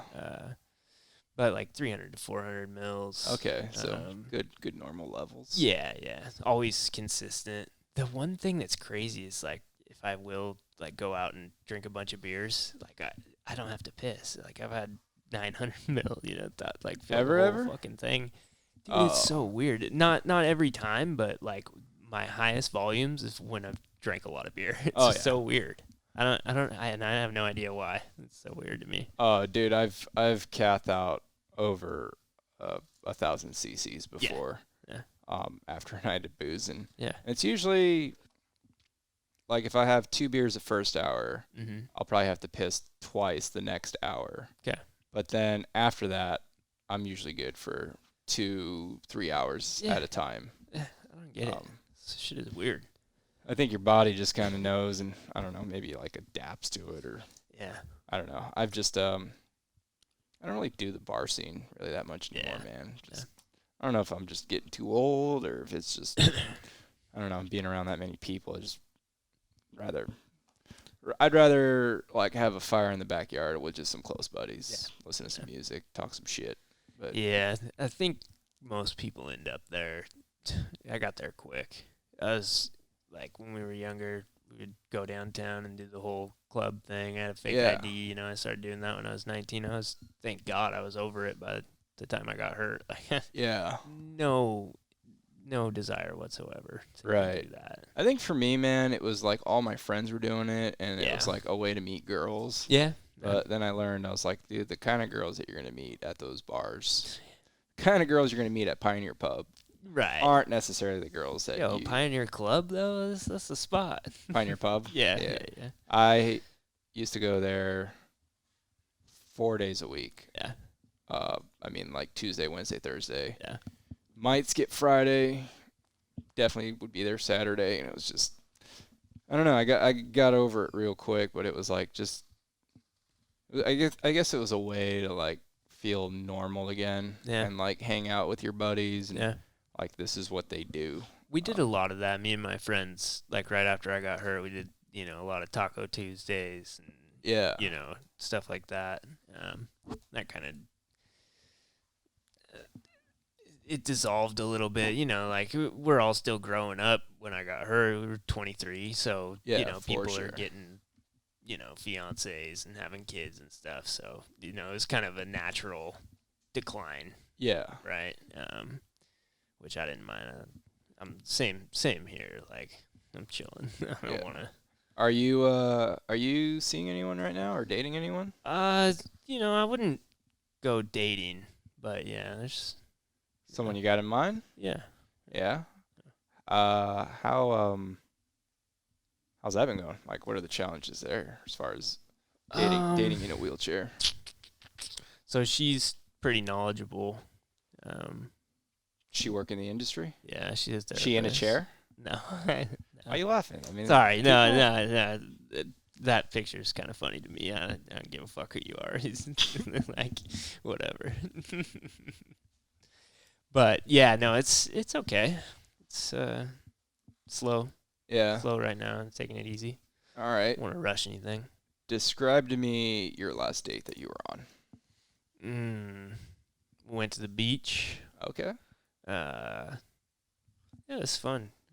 You go to like Caldwell and just drive out onto the beach, or do you have a? We didn't go in the sand. Okay. I just kind of, cruise about town.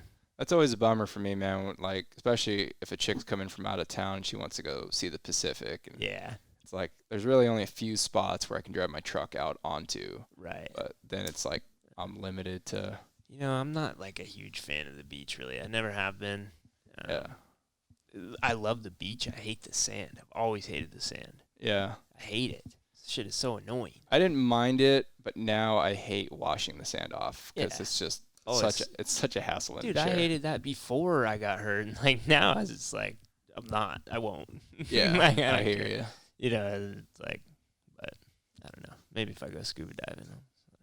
Well, scuba diving, the nice thing is, man, a lot of it, what I've done is just from the boat. Yeah. So you kind of avoid the beach. Yeah. The only shitty thing is, I don't know if you've noticed, this chair's got rust. Oh, everywhere. Shit, gotcha.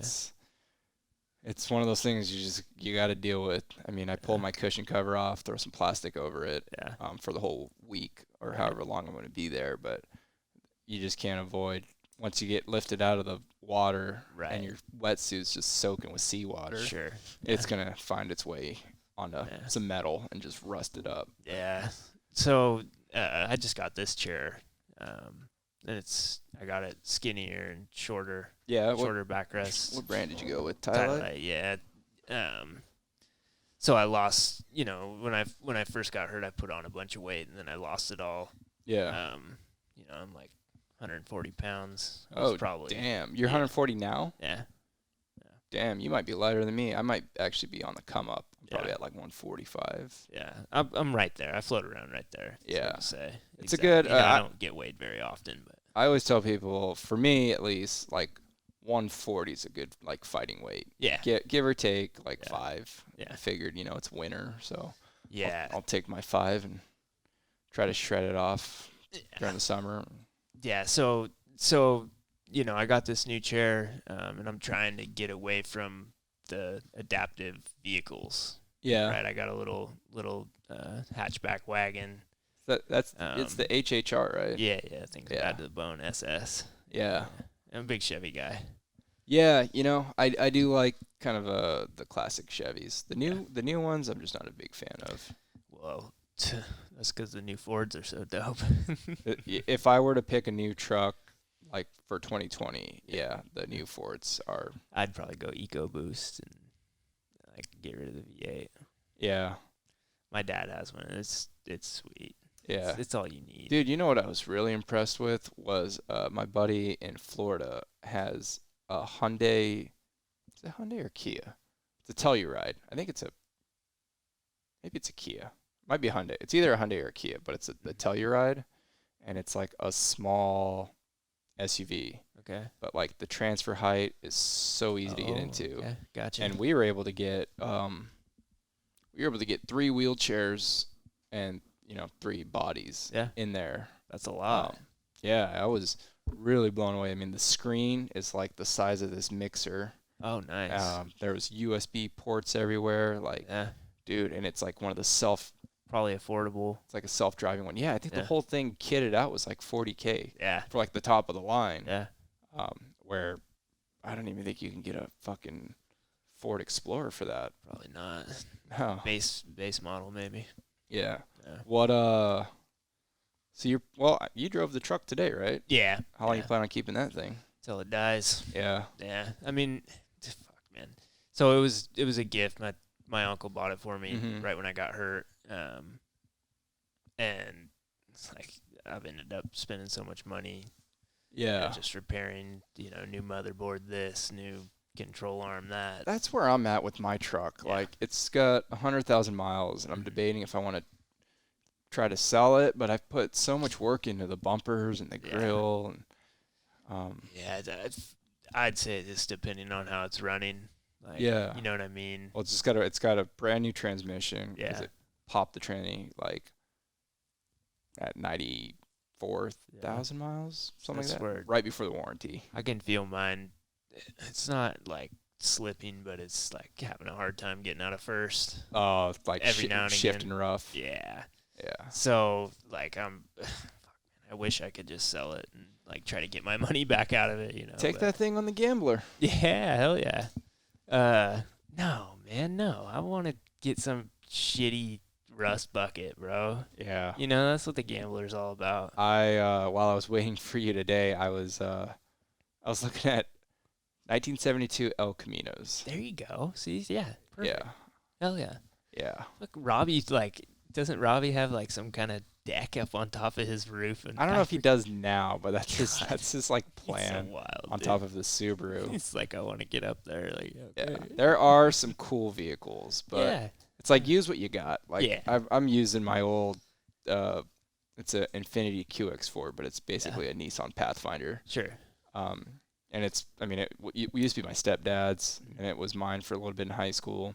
Then it was my brother's for high school, and then through college, and then it was just sitting in the backyard, and I was like, dude, I really want to do the Gambler. So we got that thing running, and we kind of ratted it up a little bit. Yeah. But it's not really a money pit. It doesn't really cost a whole lot. The cost of entry isn't that much. Yeah. I mean, you pay for the passes into the campground. That's pretty much it. Yeah. Use whatever you want. Yeah, it's a cool thing. I'm just trying to get you to fucking do it with us. Yeah. Hell yeah. Oh, man. dude, I could find something, drive around that thing. Yeah, That'd be it's fun. fun to get on like Craigslist and just like set your price limit to 500 and just Right, see, or just switch it from like low price to high, you know. yeah, and see what kind of hoopties you can find. but Right. It's a Yeah. it's a fun wormhole. Yeah, so the car thing is, that's going to be a never-ending saga. But that's why I'm trying to, get away from that stuff. As I have the Yeah. function, I can do it. Well, the shitty thing is, man, like, that shit's always gonna break. Yeah. I mean, dude, not the other day, but earlier, or I guess last year. Now it's 2020. Last year I was driving home from Denver, Mm. and I was gonna stop in Boise and stay with Spencer. Yeah. And I stopped somewhere just north of Salt Lake City to get out and get some water and some coffee at this Walmart. And my seat coming back in Yeah. got stuck like halfway in, halfway out. Yikes. And I was looking at, I mean, the remote was like losing power in and out. And I finally, after like 30 minutes of, fiddle fucking the wire, Yeah. I was able to get it in. Yeah. And I was just like, and then the whole thing died. Yeah. And I was like, well, I'm going home. yeah, I Yeah. can't stop now. And this Yeah. was already 7 p.m. Right. So, You're deep. dude, I just ended up pulling an all-nighter, Yeah. just pulling over when I could, or when I would need to. Yeah.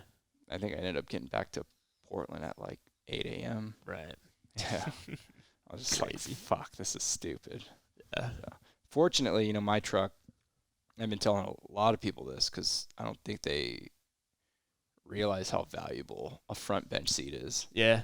But yeah, the reason I went with Chevy instead of the GMC was I don't think they were making the bench seat on the GMCs, so I went with the Chevy. But having that, armrest that you can just lift up, Mm-hmm. and then a fucking Get horizontal for a minute. dude. Yeah, I Feel get completely belly down. I'll Nice. crack the driver door, throw my feet out over the edge, Gotcha. and just get completely on the belly. And Yeah. dude, there's nothing like doing that after driving, That does sound good. 6 or 7 hours, Right. just to be able to shake out and Yeah. get off your butt. Yep. But what would you say like your dream vehicle would be? Like, if I gave you like $100,000 to buy any vehicle right now, what would you say would fit your accessibility needs? Don't say the Cybertruck because that's Yeah. it's not out yet. Oh, that would be dope though. Yeah, well, supposedly it's got like air suspension, so I would, dude. If you gave me $100,000, I'd do something like yours. So I've put some thought into this, right? Obviously, truck guy, like, never gonna spend $100,000 on a truck. But if I did, Yeah. right, I'd get a Raptor. okay. I just couldn't help myself. And I'd get the extended cab with the suicide doors, Yeah. and then I'd get the chair like yours that comes out and down. Yep. And I'm pretty sure that like I could lift my chair over my head and figure out a way to get it in the back seat to where I know the guys that have only done that. like adaptive thing I need is your seat that comes out. I know down a lot of guys that were really pissed off that Chevy and Dodge stopped doing the suicide door. Oh, dude, they're great. That's what my truck has. There's Yeah. ample room. Right. Yeah. Yeah, I think Ford's the only one doing it now. Yeah. Yeah, I don't know, man. The only problem with that seat is like it does break. Mm-hmm. It's slow as hell. Yeah. But have you ever seen like they're called, it's the Adapt Solution Lift XL or something? I don't know. It's pretty much like it's a board or like a flat panel that you can kind of fold down. And Yes. they have two different ones. There's one that's on a lift, so you fold this panel down and it's about the same height as like where your floorboard would be, Right. and you transfer onto that. And then get it. Yeah, and Transfer then up. if you have the one that lifts you, it can lift you up. But I know guys that they use that transfer board and they just fold it down, Yeah. transfer there, and then hop up. So when I don't know if you remember, I had the Silverado SS. It was black. God, that truck was so fucking sick, dude. It was just a little bit too high. I just couldn't do it. And I thought about doing that, Yeah, but I ended up, getting rid of it and getting the wagon. yeah. Dude, like trucks are tricky. Yeah. And for the longest time there, man, I didn't even consider it till I moved to Vegas, and one of my teammates down there is a .5. He had a F-150, and I was just watching him do it, and I was like, well, if he can do it. Yeah. And I knew, like, Jeremy had his truck too, but, Yeah. you know, his was jacked up. I think his at the time still had, like, a 4-inch lift, and I was just like, damn, that's such a hop up. And, you know, my buddy Shock in Vegas had one, but his was, he had a bigger lift than a 4-inch. Dude, that's the thing down there is they can, you know, they have the cranes right in the bed, and they don't need a canopy. Like, it doesn't rain enough to justify that. There's a guy, he's a low pointer. He's driving a Tacoma that has one of those, and it's like, I've gotten a lot better at transferring, especially losing weight. And whatnot. Dude. Like, I could get in and out of my old Silverado SS easily now. Nice. But like, I really think I could drive that Tacoma without, you know, the seat that comes out and down. I think I could just transfer in and use the crane. Yeah. But, you know, I can be able to do that here. Right. Well, dude, you mentioned that canopy, and that's what I got on my truck, and it's got some limitations, mostly when you're in a parking garage. Right. Yeah. And you gotta kind of figure the right spots, or just go all the way to the roof. And sometimes, I mean, you know, if you're going to like Powell's bookstore, where it's you know, under the building, you're not gonna have that clearance. Right. You just gotta figure it out. I I think what I would want to do is I would want to flatbed a truck. Okay. And then build a custom like box that sits on top, and then on the side where the driver's side is, it just has, you know, a panel that's electronically. It's got 2 electronic hydraulics that just open this panel up to the side, and that way the crane it doesn't have to lift it up and over the bed wall. Yeah. Yeah. It doesn't have to go up and over the bed wall. Yeah. Yeah, because you can. I mean, do you scratch your truck with that, or do you just like leave it out wide enough, get it high enough, and then swing it in? It's got some like limiter switches, so when they're working, they usually don't fuck with your shit. Gotcha. But yeah, mostly I'll like, you know, the tires might bump, but dude, it's a fucking truck, right? Yeah, you know, like I'm with it. It doesn't have to be fucking perfect. It's not gonna be. It's not gonna be brand new forever. You don't want that look, anyways. Right. Yeah. No, dude, you see some of that down in Texas. Yeah. Where they got these trucks on like 24s. Yeah, I've seen that. Or that like, shit is so insane. Yeah, and the tires are like, you know, they're like 2 inches of sidewall, and they're stretched over. It's just like crazy rims. Yeah, you're not. What are you gonna do with that? Yeah. You know. But hey, they got money, and I don't. So. Yeah, I feel it. Yeah. No, man, I've thought about. Like, if I just had 100 G's to spend on a vehicle, I like the diesel I have, and it works. I think I would buy a Hellcat. Yeah? Yeah. Oh, man. Just to go fast. What about to get the Jeep version? Dude, have you heard of the new Ram 150 that's coming out? Ooh, they're making a truck that they... Yeah, they're putting... it's like the... Is it a single cab? It's like the Rebel MTX or something. Okay. But it's a... Yeah, it's a 1500, and they're going to put the Hellcat motor in it, and it's going to have a suspension comparable to the Raptor. Yeah. Which is going to look, I don't know. Oof. I don't know how much it's going to be, but that would be freaking dope. That would be dope, yeah. I've just been, I've been kind of finding, like, more utility. Yeah. Like. I like the flatbed idea. Yeah, because what am I going to do with all that travel? Like, I'm not going to fucking go Baja racing my truck. Yeah. Like, yeah. At most, I'm going to take it, you know, up some fire road and go camping. Right, yeah. So it's 100%. For me, it's like I've transitioned more towards like utilitarian and like practicality. Functional, I guess you'd say. Yeah. But yeah, I get that. Yeah, I mean, and like if you're going to be planning on towing stuff, I don't know, I'm not going to put a bunch of weight behind a brand new Raptor. Yeah. I mean. Oh, dude, I seen one. Fuck, I forget where it was. It probably was Florida, but this dude had his shit loaded down with maybe like a 30-foot bumper pole, but the rear was just sagging down. I mean, I was just like, dude, you're destroying this beautiful truck because you don't have your hitch fucking adjusted properly, and you're putting so much weight on your suspension. Like, you're blowing out. Like, I'm sure those shocks are if you're getting it from Ford, it's probably like 8 G's. Yeah. It's fucking ridiculous. Yeah, some people do that. All right, man. Well, we've shot this shit long enough. We can wrap this thing up. Oh yeah. Thanks for coming out. Yeah, thanks for having me, man. Anytime. Before I let you go, though, I need you to make a prediction. Okay. Who's winning the USQRA championship this year?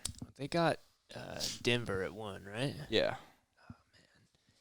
The way I saw Phoenix and Texas play, because they're St. Louis is the other one, right? It's Missouri. Missouri. Yeah, I think they're like 7 or 6. Okay. Yeah. Probably Denver. Yeah. I mean, Roscoe's Roscoe in Phoenix. Like, I watched them figure him out, right? They just shut him down, and it was tough when they did that. Yeah. I think the South Americans are still just a little bit, maybe a decade behind on like game theory. Yeah.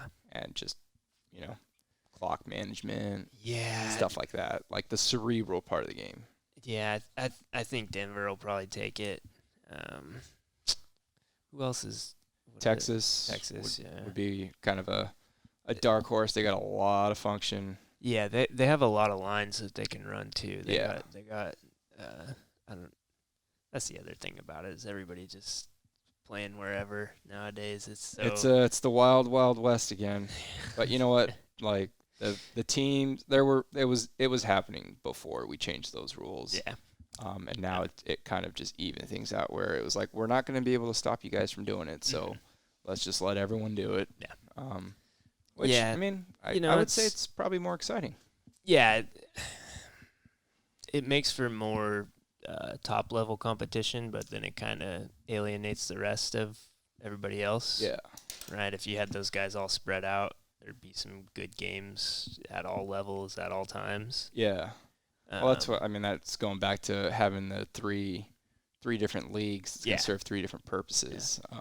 But at the same time, right? Like if you want to compete, you almost have to do this. You do. You know, I mean, with these imports and amputees and that kind of stuff, it's just If you want to compete at the top level, you really have to. Yeah. I'm gonna agree with you with Denver. Because I usually don't like rooting for the favorites. Mm-hmm. Everyone likes an underdog story, and I'd say Texas would be the biggest dark horse. Yeah. But I just can't find myself to root for them because they have players from everywhere.